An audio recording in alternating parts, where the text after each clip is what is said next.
Hey, you're watching Huff Post Live. I'm Janet Varney. I just realized I don't know that I've ever said that at the beginning of a segment. Now we're going to talk about love addiction. Yes, people are now being diagnosed as love addicts, and not surprisingly, the majority of them are women. Men, on the other hand, are more likely to be diagnosed as sex addicts, which from a psychological perspective isn't all that different. So is it truly the case that women are more predisposed to get addicted to love, or do men have the same weaknesses, if you want to call them that, as women with matters of the heart and are just less likely to admit it in the same way? Well, here with us to discuss, we have Tracy Shields, a successfully recovered love addict, business owner, women's advocate, and blogger of The Lovely Addict. We have Pernille Rose Groenkær, director of the film Love Addict in Copenhagen, Denmark. We have Dr. Reef, a psychiatrist and addiction therapist in Los Angeles, California. And the woman behind the article we're going to use as our jumping off point, Vice writer Kelly Bordet in New York City.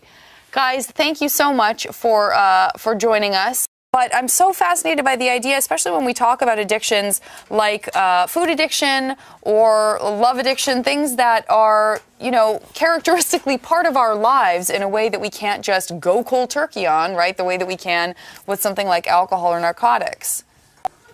Sure, yeah. I mean, love addiction was a new area of study for me. It wasn't something I was very familiar with. But like a lot of behavioral addictions, I feel like we become aware of them culturally sort of through celebrity endorsements or through celebrities coming forward and saying they've had difficulties with something. Women tend to be more willing to talk about their love addiction. Men were willing to talk about sex addiction. And I found Pernille's wonderful film, Love Addict, which really kind of delves into men, well, a man and women who've experienced this. Let's take a look at a clip from Love Addict. Here's your house.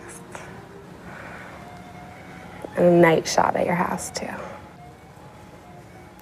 You look so beautiful. And here's us together. And we look so cute. And finally, you and me. I love you. Wow. Okay. So, Pernille, can you tell us a little bit about what we just saw and about what prompted you to make this film? Well, this is Eliza, who is looking in her book of love, as we would call it, and her actually infatuation with a man who actually haven't met her really yet. So we come into a kind of a fantasy universe with Eliza.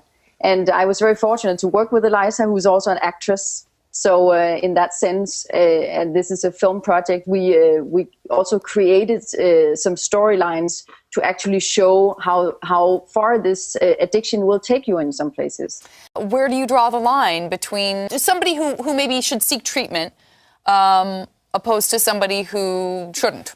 When you talk about love addiction, I call it more of a relational disorder. It's a disorder focused on how you develop and have developed relationships in your life. When you talk sex and love addiction, I've treated many male love addicts, if they define themselves as love addicts, and I've treated many female sex addicts. I have the treatment center, the control center, where we specialize in behavioral addictions as well as chemical addictions.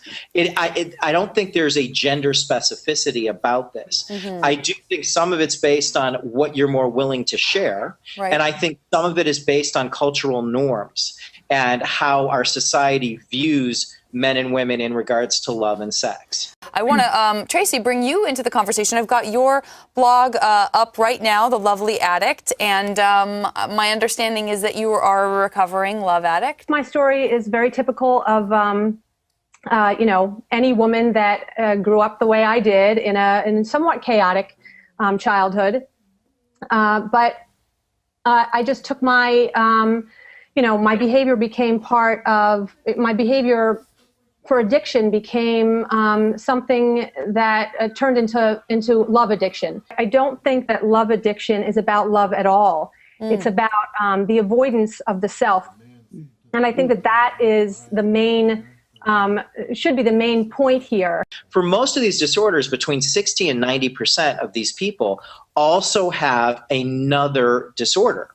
Usually it's ADHD or anxiety disorders or mood disorders or something else. So what the critics will say is, well, is this really love addiction or sex addiction or gambling addiction, or is this their underlying ADHD? Is this their underlying anxiety disorder? Is it their underlying mood disorder that's playing out in regards to these self-destructive behaviors? And is sex addiction, what I tell everyone when I do lectures on it is sex addiction is not about how much sex you have. And I have many, many men that come to my office and they're like, hey doc, am I a sex addict? Am I? And they're hopeful because they just got busted by their wife for cheating. And most of the time I'm like, no, you're not a sex addict. You're just a jerk. And, they have to hear that because there's no accountability on their end for doing what they're doing.